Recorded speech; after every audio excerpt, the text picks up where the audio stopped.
الرحمن الرحيم. الحمد لله رب العالمين والصلاة والسلام على رسول الله. دمانتي السلام عليكم ورحمة الله وبركاته. waxaan maanta aad iyo sharafa inaan maanta joogo goobtii ay ka dhismi lahayd Boorame Public Library oo noqon doona dhisme taariikhi ah oo aqoonta ay gobolka Awdal iyo Boorame ay taariikhda ku leedahay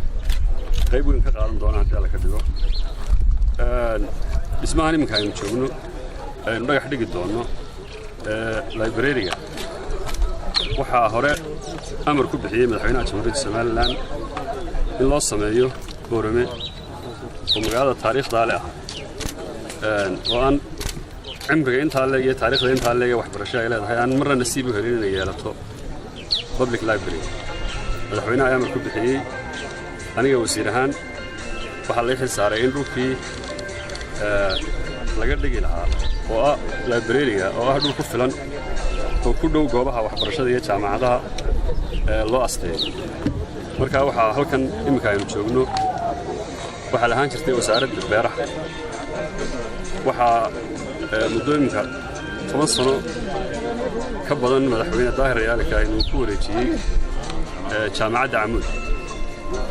dhulkii nasiib darro wali jaamacadda si fiican uga hawlgelin dad badan oo shacab ah degan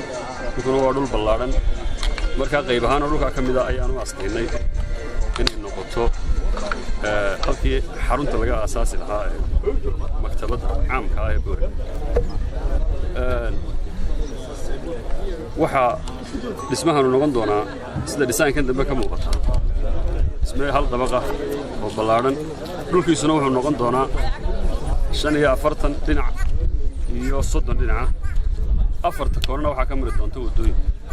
afarta jahaba wadooyin ayuu ku yeelan doonaa wuxuu noqon doonaa dhismo aad u qurux badan oo magaalada insha Allah bilicna ku soo kordhiya aqoon ku soo kordhiya dhismaha qaybta dhismaha iyo dhulka hawshaas baan kulli daaniga waajibaadkayga ah aan ka soo galay oo dhismuhuna de wasaaradda hawlaha guud waa qorshe hoos yimaada dhulkuna waa qorshe hoos yimaada laakiin bolosiga iyo hagidda iyo sidee u shaqayn doonto iyo siyaasadeeda dambe waxaa la wareegi doonta oo halkaa ka sii anbaqaadi doonta wasaaradda waxbarashada oo imika uu suduuhii nala joogo waxbarashada waxaa markaa sida ay sheegeen adku academy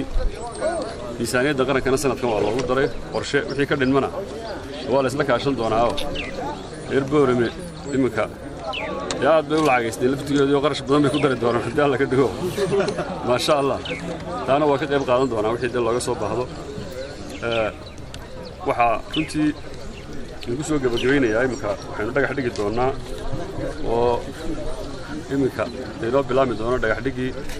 aad iyo aadna intii ka qayb qaadato dhan way aad iyo aad bay mahadsan yihiin waxaan si gaar ah ugu mahad celinayaa maamulka jaamacadda Amuud Professor Salman iyo gudoomiye ku-xigeenka la joogay dhammaan maamulka oo dhan iyo madaxda gobolka qorasaafkii la joogay iyo maayarka iyo dhammaan inta kale ee isku hawshayba hadda waxay ku sii shaqayn jireen library-ga Boorame dhisme ku meel gaar ah oo kira ah oo wasaaradda hawlaha guud ay 2 sanadood ka bixisay sida ay la wada socotaan marka imika wixii ka dambeeyay waxaan maleynayaa inay noqon doonaan hanti ay ku shaqayn doonaan haddii la ka dhigo aad iyo aad u qurux aad iyo aad u mahadsantihiin